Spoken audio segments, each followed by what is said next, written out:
Okay, thank you. So this is an interesting question. What should we do if there's an innocent misrepresentation from behalf of the client? They uploaded, so basically this is a situation is where some client uploads their own express entry profile. They come to you once they have the invitation to apply, and they want you to do the PR application. You start preparing it, and then you realize that some things have been declared wrong. And in the case that Rishi is specifically providing is someone who had 2 masters outside of Canada, and I guess also had a Canadian degree, and declared as the highest level of education, masters. They had an ECA, but I guess they hadn't read the ECA correctly, and it said that those masters were from a non-recognized institution.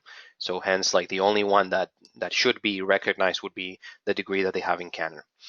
Okay, so client comes to you, they receive certain points for a master's. That would affect both the points that they get for education as well as the transferability points. And now you're submitting the PR application.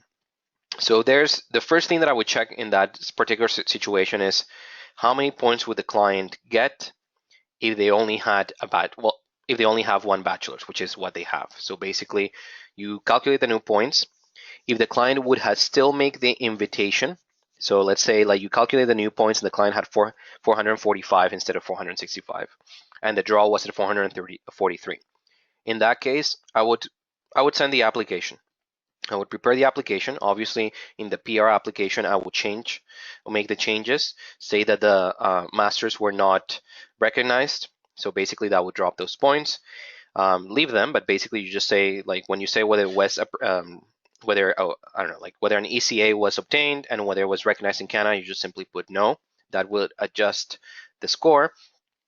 And if the person would still have gotten the invitation and everything is okay, you send the application. In the cover letter, you specify that the client obtained this ITA. They prepared their own express entry profile. When you prepared it, you clarified that those were non-recognized degrees and that you recalculated the score, which is 445. The client would have still received an invitation under that draw. If you look at the instructions for assessing a complete application and for assessing the client's I put them there under the express entry instructions that I linked, the program delivery instructions, but basically there's some of like assessing the file against the program requirements. And they specifically provide that if a client's score changes, as long as they met the points for the invitation, then that should be fine. So I would feel comfortable sending that application in that case.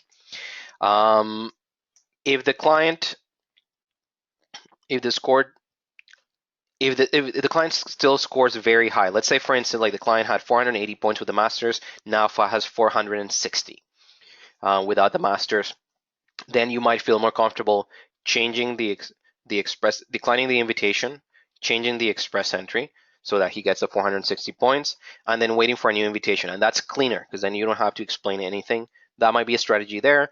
Probably will be invited once again. You just have to tell the client that, there's a small chance that the scores will go up. That's unlikely, but you can do that. But we're talking more of a situation where the score was, let's say, 443. Your client is at 445, which is very close to that. You don't want to necessarily withdraw that application because what if the scores don't go back to that? Then you can just submit it, explain the change, and say the client would have been invited anyway.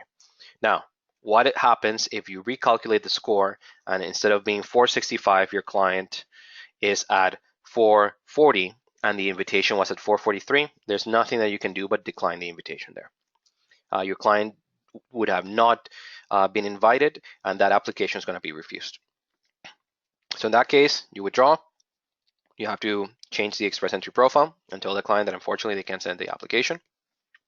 If they insist that they want to send the application and they claim that's a master's and stuff like that, then you tell him like, either just withdraw and say I'm not sending an application where I know that it's not recognized, so this is what's going to happen.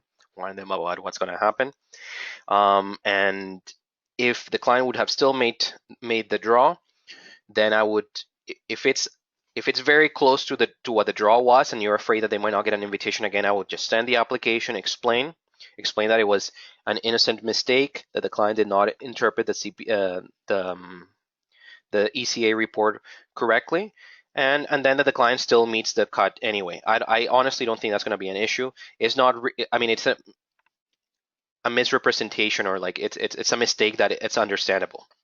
If the client had declared that they have that they don't have a spouse, but now they're telling you that they have a common law spouse, I think that's one where I would be a little bit more concerned. I think they could treat that more like a misrepresentation, but in this case, I wouldn't be too concerned about it. It happened quite often that someone uploads a profile, we look at it, and they declared that they had that this education counted, but then some education counted and we realized that it didn't, or they declared that some work experience counted, and then we realized that it was self-employed, so that as an independent contractor, so that shouldn't get points for Canadian experience. And as long as they still meet the cut, that's fine. We've done that in the past, and we haven't had any issues. And I think this one, again, it can be seen like as an innocent mistake, and not so much of the client just like really lying about something. Innocent misrepresentations are still misrepresentations, but I think that's what I would do in that case. I wouldn't be too concerned, and it's very explainable. And again, if your client has a stellar score regardless, then to be safe, that you might just simply decline and then wait for a new invitation once you've changed the express entry profile. This happens actually very often, and there's a little bit of a debate within the legal community about this. With the 1 year of experience, you might have noticed already that express entry gives you credit for a 1 year of experience on the 11th month. Not 100% sure whether that's the case, but if you have 11 months of experience in Canada, you're going to get the extra points for Canadian experience even before you get to the 12 months. I think in part is because the system knows that you're going to take you a while to prepare the application, and by the time you send it, you've met the 1 year anniversary. So my position has always been, and this I've done this in many applications, I accept the invitation, I prepare the application, and by the time that I submit the application, the client already has the 1 year anniversary. So whatever points they were given for the 1 year or 2 years or 3 years early, they would have met it by that time, and I'm not in the application is not being misrepresented. I don't feel uncomfortable with that because that was the system. Like there was for the system decided to give them the 1 year before they had it. It was not a misrepresentation in the way that we uploaded the profile. If we had actually lied in the profile about when they started so that the system wouldn't do that, we would be lying there. So I feel comfortable with that as long as the client, by the time that we submit the application, has met the anniversary that they've been credited for. Now, what would happen if a client gets invited at 11 months, assuming that they have 1 year of experience? Well, let's say at 1 year, 11 months, assuming that they have 2 years of experience, and they lose the job then. Well, if they haven't met what they've been given the points for, then you have to consider, and then at that point, you wouldn't be able to submit the application unless your client still met the points and language requirements even without that for the invitation. Any other questions about the federal programs or about express entry? Since we're switching ground a little bit. Okay, so you'll find the next section very high level. To be completely honest, I navigate a lot of Ontario programs. We do a lot of Ontario applications. We've done a few applications in other provinces, but I wouldn't call myself an expert on New Brunswick programs or Nova Scotia programs. Quebec programs, we don't do really Quebec programs. I tend to refer those out, but I do want to provide you the information. I think I understand the programs fairly well, at least like what requirements are, because they tend to be similar in terms of like the requirements that they have. Or when they ask for 1 year experience, it normally tends to be like this kind of experience. Once you've navigated like a few provincial programs, you kind of like get a sense of how they work.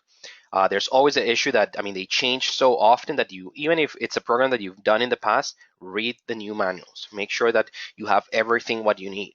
Ontario, for instance, like they require that when you submit an application in the passport, you include the whole passport, every single page, whether it has a stamp or not. If you don't, the client's gonna get a refusal. I've seen a lot of clients come to us when they did that. So you have to be very attentive to their individual requirements and how the province defines different things, because they could. Some provinces allow for NOG C or D experience. Some provinces don't, and some provinces, depending on the program, might. So you always have to be very careful with that. As I said, this is a high-level description of the different provincial programs, and there were none in the territories that are specific to students, so I didn't include them. And the other thing that I want you to know is that there's a lot of provincial programs. There's like, probably if you count them all, more than 50, or at least more than 40. We can't cover them all right now. I don't think we would be able to, probably would be able to cover them all like in 3 days or 4 days. What I'm presenting right now are the ones that are specific to students. You need to have a degree either from the province from the program or a Canadian degree to be able to navigate those programs. That doesn't mean that students cannot navigate other provincial programs. They could easily navigate an investor program. They could easily navigate an entrepreneur program. They could navigate a foreign worker program if they have the experience in Canada, even if it's the experience in Canada. The ones that I'm presenting are exclusive to students. So keep that in mind, because a lot of times I've navigated other Ontario programs than the ones that I'm going to present you with a student, just because I know that they meet the requirements for those. But right now, since this lecture is all about students going to PR, I want us to explore their options that is exclusive to students, okay? And the main question is, why would we do the PNP, okay? I personally do express entry, and the federal programs if the client qualifies. They're the fastest way to get them to Canada. There might be the advantage that if a PNP it processes really fast and they have a nomination certificate, you might be able to get them a work permit then, and then do the application for permanent residence. So there might be an advantage there, but rarely. But I mean, maybe because they really need the person right here, but rarely would I do that. In most cases, if I'm deciding permanent residence, I would first look at the federal programs, see if they meet any of those. 6 months processing standard is great. If they're not competitive or they don't qualify, that's when I go to PNP. Some of the advantages, some programs don't require any professional work experience. You could have graduated from a master's yesterday, not have 1 day of work experience, or there's other programs that we'll look at, and then you can apply for permanent residence. So that's great. I mean, this person doesn't have to, even if they'll be competitive for under express entry in 1 year, why wait 1 year when you can apply for the province now and then apply for permanent residence? Obviously, take into consideration that if it's a paper application for permanent residence, because it's a non-express entry stream, that might take 1.5 years to process. But normally, I mean, if they can apply right now, I'll let them know that they can apply right now. Then there's the big one. A lot of candidates are not competitive under express entry, sometimes due to age, sometimes due to language, sometimes due to education. So we could navigate some of these. Ontario, for instance, has some programs where you don't even have to show your English level. Some others have minimum English levels, but it's not a point system, so you don't have to compete against other people to get an invitation. So that might be a reason why you might want to do PNP. Students who come to Canada from abroad and they study at a province, they're gonna eventually develop ties to the province, to the employers there, and that makes them easy to navigate a lot of the PNP options. Normally, when I'm doing like a cold consultation with someone for the first time about options to come to Canada, I don't think of PNPs, or I don't really explore PNPs if the person doesn't have some kind of job offer or education or work experience in Canada in some province, unless I know there's a strategic recruitment stream that is looking for engineers with a job offer with no job offer, and then I explore those. But those programs are really like the exception.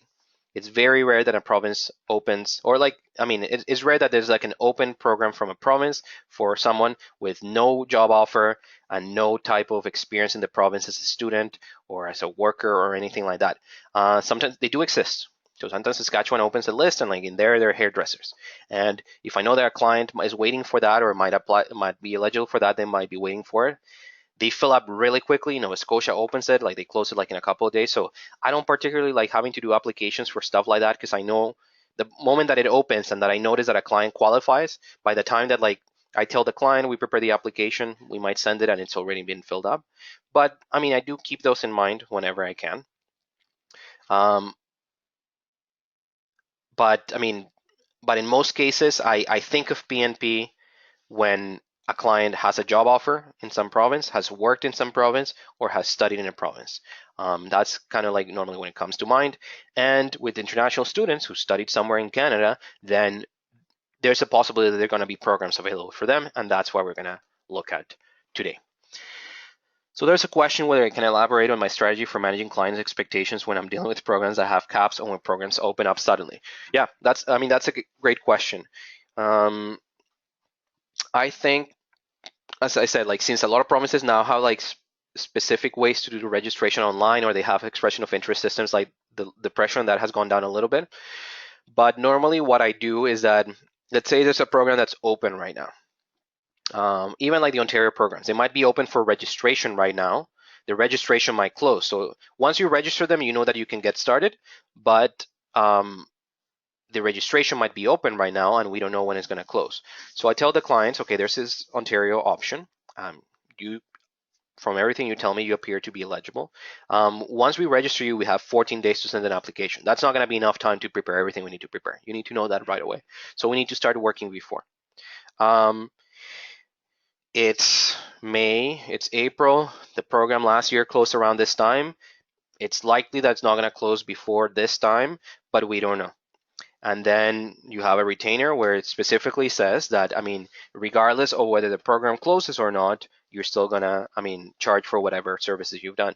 And then the way that we structure our retainers for provincial nominations is that it's normally 3 installments. One when we sign, one when we have most of the documents, and then one when we're about to submit. So if we're preparing the application and we're just started, or we're like halfway done, then at that point I might and the quota is full, then at that point the client might not have to pay the last fee, and that's what's fair, right? So that's one way, and you just have to warn the client from the beginning. Tell them, manage the expectation from the beginning. Tell them this could happen anytime, that this is the risk of going this this route, but that it might be the only option that they have. And obviously that you'll stop work if the program gets filled up, and then you're not going to charge from there. And then sometimes what I've done in some cases where I feel bad for the client is that if we start one application when there's something else opens that they're still eligible and like they're relatively similar, or they require preparing job letters, they require collecting all the education and stuff like that, then I simply switch them from one to the other, and it's just part of the same fees that they've paid. So this happens quite often with someone who might be getting an invitation for Ontario under an express entry stream, and they're still quite competitive, and they get an invitation under the federal program. So if we're just getting started, I tell them, you know what, I'll credit the $2,000 that you paid here towards your retainer for this other thing, and then you can do that. But if it's one of those that, like, okay, listen, we have like a couple days to prepare this application. I know this program is going to open in a week, which sometimes you don't know. You know, it's when it opens right away. These are the risks. We'll try to do it at best, and then just have the client warned and be realistic. Like, if you can't prepare an application 24 hours, which most people can't do, like, you have a lot of clients, you can't just drop everything. Then tell the client that we're not, our regularly we take a week, and try to find out a little bit from like asking colleagues and stuff like that about the history of how long the programs are open for. If you ask an Ontario lawyer or an Ontario consultant and you ask them how long is the master stream open when they open for registration, they'll tell you, you know what, it fills up in half an hour, or it fills up like in a couple of minutes. Then definitely don't enter into a retainer with someone that does a lot up front, other than simply say, okay, you'll pay me this, I'll register you. If we don't get to register you, then we won't go forward. So find out a little bit about the history of that program. How long does it get to fill up? Because I think sometimes if you find out that day that they open like a strategic recruitment stream, that might actually be too late at that point to start preparing everything. And then warn your client, like from the beginning, this is the risk with this approach. It seems like the only feasible approach. This is how we're going to go about it. And then be fair in your billing too. So structure it in a way that if you have to stop early, you still get compensated for what you did, but you're not going to charge the client for more time than you've actually spent. Some programs offer unique options not available under federal programs, so that's something that's interesting. Like, for instance, once we get to the Atlantic provinces, some of them have programs for people who are business owners, and like it doesn't have to be like a business where you're investing a lot of money. It's a pretty interesting program that they have and doesn't exist elsewhere. A lot of the provinces now have programs. They've started to like open them more and more for people under skill level C and D positions. This is great because as you saw from the federal programs, there's no way that you can qualify. Under CC, FST, FSW, you need to have professional experience. So if you're skill level C and D, how do you transition to PR? A lot of them is very difficult. But then that's where you definitely have to turn to the provinces, because the provinces do have some programs for them. Again, today we're only covering the ones that apply to students too, but so it doesn't mean that if it's not covered today, it doesn't apply. There are others. In Ontario, for instance, which we're going to get to soon, there is one for people in the skilled trades, and there's one for people who are semi-skilled in the construction or agricultural business. So you could use those to transition them to PR. I'm not talking about them today because they don't apply exclusively to students. Okay. There's also the advantage that there's a work permit options in cases where the bridging open work permit is not available. And we'll talk about what the bridging work permit is and later on when we do the transition. But sometimes you might have a client who's been here, let's say for like a year and a half. It's going to, or no, sorry, let's say like you have a client, yeah, year and a half, permit is about to expire. This client is not going to be able to send an invitation, an application under express entry for one of the federal programs. It's going to be out of status basically after that. I mean, they might be able to extend as visitor, but they're not going to be able to work. If they do a provincial program, once they get the nomination, they're going to be able to apply for a work permit. It's going to be an employer-specific work permit. So with that, it would be great because then you can work, and then in the meantime, then you can apply for permanent residence. Sometimes you have clients who have already applied for permanent residence as a provincial nominee. Their work permit already expired, or it was the application was refused, so they can't apply for a bridging open work permit anymore because the permit is already expired. So you can still apply for work permits there. And it's a good way. The work permits are a good way for provinces that process this cases pretty fast to bring your employers quite fast. Like in Ontario, it's taking around 2 to 4 months to process the provincial nominee applications for most streams. So if you have someone who's abroad, you can bring them and then they can work at least while you're waiting for the PR to process. What are some of the drawbacks? So the one that Kyle is pointing out, the quotas and the intake, it can be really competitive, mainly sometimes in terms of just like numbers, like it's the first who gets the application in. There's double fees and double processing. So you have to pay the fee for the Ontario government or the provincial government, and then the fee for the federal government, and then you have to go through processing, two processing time periods. And remember, if it's not an express entry stream, which most of them are not, you're going to have to apply paper to Sydney, Nova Scotia once you have the nomination certificate. And this is going to take 18 months to get your PR. So that's a long time compared to if you apply through the federal program right away under express entry. So that's pretty much kind of like the thoughts of why you would navigate one or the other.